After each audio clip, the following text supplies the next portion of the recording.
Hello दोस्तों। आज के इस लेक्चर में हम पढ़ेंगे जीव विज्ञान क्लास 11 बायोलॉजी। जीव विज्ञान क्या है? जीव विज्ञान में हम सजीवों का अध्ययन करते हैं। बायोलॉजी बायोलॉजी में स्टडी ऑफ लिविंग ऑर्गेनिज्म। अब आइए जान लेते हैं कि सबसे पहले जीव विज्ञान का प्रयोग किसने किया था। सबसे पहले जीव विज्ञान का प्रयोग लैमार्क और ट्रिवेनेनस ने किया था। आज जान लेते हैं कि फादर ऑफ जीव विज्ञान कौन है, फादर ऑफ बायोलॉजी कौन है। अरस्तु हैं। इसमें हम पढ़ेंगे जीव जगत। जीव इकाई फर्स्ट में पढ़ेंगे जीव जगत में विविधता। इकाई फर्स्ट के 4 पार्ट होंगे। अध्याय फर्स्ट जीव जगत द लिविंग वर्ल्ड, सेकंड जीव जगत का वर्गीकरण बायोलॉजिकल क्लासिफिकेशन, थर्ड वनस्पति जगत plant kingdom and fourth is animal kingdom प्राणी जगत। इस चैप्टर में हम पढ़ेंगे जीव जगत द लिविंग वर्ल्ड। जीव विज्ञान सभी प्रकार के जीवन रचना एवं जैव प्रक्रियाओं का विज्ञान है। ये जीव विज्ञान जो है सभी प्रकार के जीवन रचना एवं जैव प्रक्रियाओं का विज्ञान है। जीव जगत कौतूहल जैव विविधताओं से भरा हुआ है। आज मानव आसानी पूर्वक निर्जीव पदार्थ एवं सजीव के बीच अंतर कर सकता था। आज मानव ने कछुए निर्जीव पदार्थ जैसे वायु, समुद्र, आग तथा कुछ सजीव प्राणियों एवं पौधों में भेद स्थापित किया था।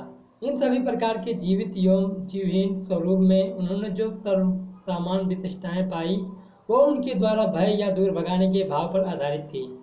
सजीव का वर्णन जिनमें मानव भी शामिल था वो मानव इतिहास में काफी बाद में प्रारंभ हुआ।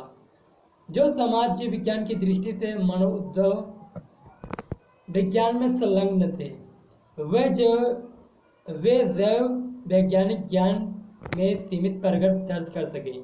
जीव स्वरूप के वर्गीय विज्ञान एवं स्मरणकीय विवरण ने विस्तृत पहचान प्रणाली, नाम पद्धति तथा वर्गीकरण पद्धति की आवश्यकता प्रदान की। नाम पद्धति मीन्स नॉमेनक्लेचर एंड वर्गीकरण पद्धति मीन्स क्लासिफिकेशन।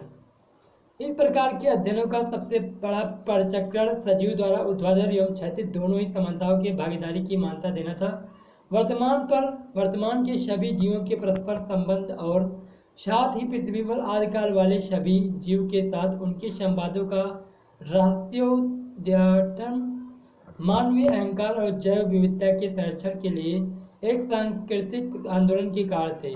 इस इकाई के अनुगामी अध्यायों में आप वर्गीकरण यानी हम वर्गीकरण परिस्पेय वैज्ञानिक प्रणालियों एवं पात्रों के वर्गीकरण सहित वर्णन के बारे में पढ़ेंगे। एर्नेस्ट मेयर, इनका जन्म काल था 1904 में इनका जन्म हुआ था। 2004 में ये स्वर्गवासी हो गए थे। आज जान लेते हैं कि एर्नेस्ट मेयर कौन थे, इनकी बायोग्राफी क्या थी। एर्नेस्ट मेयर का जन्म 5 जुलाई 1904 में कैपिटल जर्मनी में हुआ था।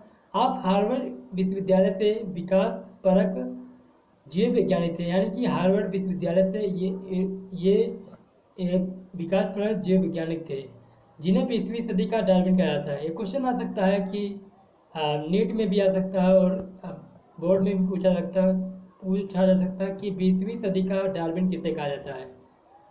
आपका आंसर जाएगा एर्नेस्ट मेयर। अब तक के 100 महान वैज्ञानिकों में से एर्नेस्ट मेयर साहब एक थे। मेयर ने सन 1953 में हार्वर्ड विश्वविद्यालय से कला एवं विज्ञान संकाय में नौकरी प्राप्त की और 1975 में अलेक्जेंडर अगासिज प्रोफेसर ऑफ जूलॉजी की पदवी के साथ अवकाश प्राप्त किया था। आपने 80 सालों के जीवन में आपका पक्षी विज्ञान, वर्गीकरण विज्ञान, प्राणी भूगोल, विकास वर्गीयता, जीव विज्ञान के इतिहास एवं दर्शन आदि पर अनुसंधान केंद्रित रहा। आपने लगभग अकेले ही विकासीय जीव विज्ञान के केंद्रीय प्रश्न जात विविधता की उत्पत्ति को खड़ा किया, जो कि आज सच है। इसके साथ ही आपने हाल ही में स्वीकृत जीव वैज्ञानिक जात वर्गीकरण की परिभाषा की अगुवाई की। मेयर को 3 ताजों से नवाजा गया जिन्हें व्यापक तौर पर जीव विज्ञान के 3 ताजों की संज्ञा दी जाती है। 1983 में बाल्जिन प्राइज इनको मिला था 1998 में जीव विज्ञान के लिए इंटरनेशनल प्राइज मिला था। 1999 में करा फूड प्राइज मेयर ने 100 वर्ष की आयु में 2004 में स्वर्गवासी हुए। लिविंग वर्ड अध्याय first, chapter first. Living word में पढ़ेंगे हम जीव क्या है। जीव क्या है, what is living word. Second, जीव जगत में विविधता, the diversity of living word. वर्ग, संवर्ग एंड वर्ग की सहायता साधन। जीव जगत कैसा निराला, जीव जगत कैसा निराला है। जीव के विस्तृत प्रकारों की संख्या विस्मयकारी है। असाधारण वास स्थान, चाहे वे ठंडे पर्वत, पर्णपाती वन, महासागर, अलवड़ीय मीठा जलीय झील, मरुस्थल अथवा गर्म झरनों जिनमें जीव रहते हैं, वे हमें आश्चर्यचकित कर देते हैं। सर पर दौड़ते हुए घोड़े, प्रवासी पक्षियाँ, घाटियों में खिलते फूल अथवा आक्रमणकारी शार्क की सुंदरता विस्मय तथा चमत्कार का आह्वान करती है।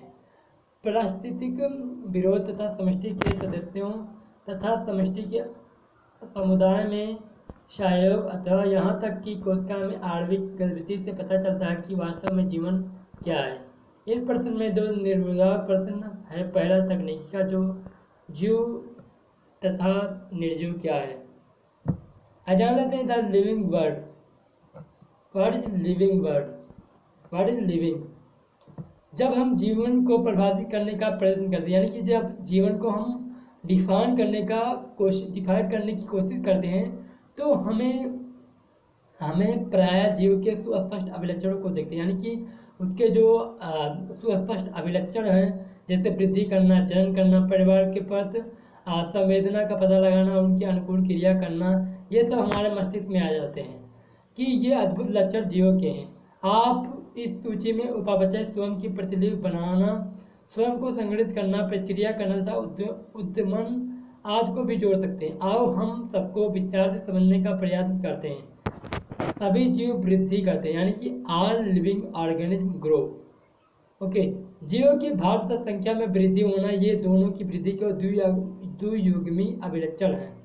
बहुकोषीय जीव कोशिका विभाजन द्वारा वृद्धि करते हैं, यानी जो बहुकोषीय जीव होते हैं वो कोशिका विभाजन द्वारा वृद्धि करते हैं, यानी कि अपने आप को वृद्धि करते हैं, ग्रो करते हैं। वृद्धि में यह वृद्धि कोशिका विभाजन द्वारा संपन्न, यानी वृद्धि पौधों में ये वृद्धि कोशिका विभाजन द्वारा मतलब प्राय संपन्न रहती है। प्राणियों में वृद्धि कुछ आयु तक होती है। जो प्राणी में मतलब वृद्धि होती है वो कुछ समय के लिए होती है, मतलब उसका निश्चित समय होता है।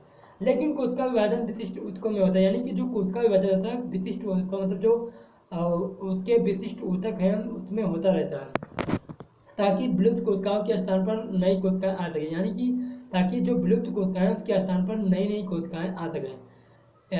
एक कोशिकीय जीव भी कोशिका विभाजन द्वारा वृद्धि करते हैं। जो एक कोशिकीय जीव हैं वो भी क्या कोशिका विभाजन द्वारा वृद्धि करते हैं।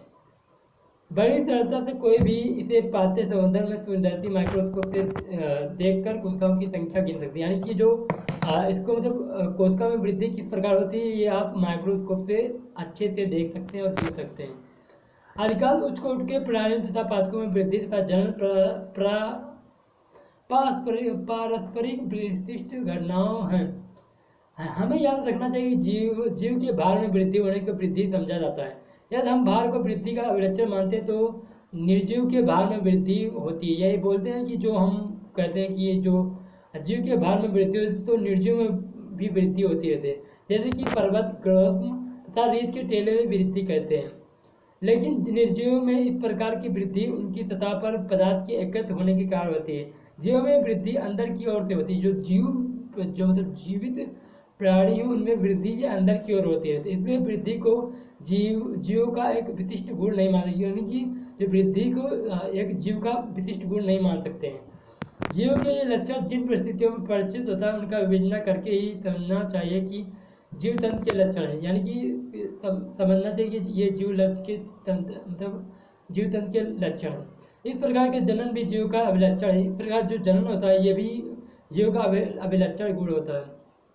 वृद्धि के संदर्भ में ये तथ्य की व्याख्या हो जाती है कि बहुकोशिकीय जीवों में जनन का अर्थ अपनी संतति उत्पन्न करना, यानी कि अपने ही समान जो बहुकोशिकीय जीव होते हैं वो अपने ही समान प्रोजेनी यानी कि संतान को उत्पन्न कर सकते हैं। जिसके अभिलक्षण लगभग उसे अपने माता पिता से मिलते, जो उसका अभिलक्षण गुण होता है वो उससे मतलब उसके माता पिता से ही मिलते हैं, जो प्रोजेनी है मतलब संतान है। निर्विवाद रूप से हम लैंगिक जनन के विषय में चर्चा करते हैं। जीव अलैंगिक जनन भी